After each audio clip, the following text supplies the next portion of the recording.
I mean, you got me all excited about space, Steve. So now I'm just now I'm just going to keep going on it. Convergence, Steve, is something that we also need to sort of talk about and think about when we think about not only space, but sort of the innovation ecosystem, right?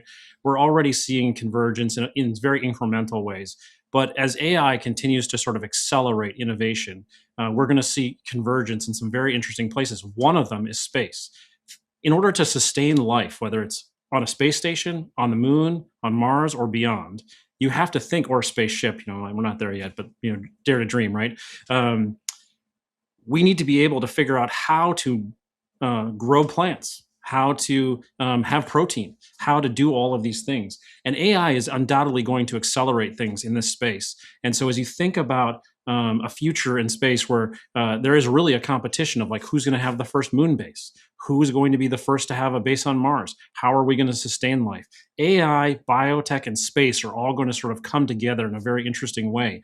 And we tried to sort of pull the thread on that issue, or start pulling the thread through those issues in this year's report. But as we sort of listen and be thoughtful about how we engage policymakers, this is another area where literacy is undoubtedly going to be needed, because this convergence is going to happen to us incredibly quickly, and it's going to sneak up on us. So we've been able to sort of use the traditional appropriations process over the last few years to sort of work through these investments. We have to think about this ecosystem doesn't run on fairy dust, Steve. It runs on money. And so the government plays a critical role here in that foundational research and in the sort of layer right after foundational research before commercialization. And so as the government looks at space, biotech, quantum, these areas need to be areas of thoughtful and deliberate and significant investment.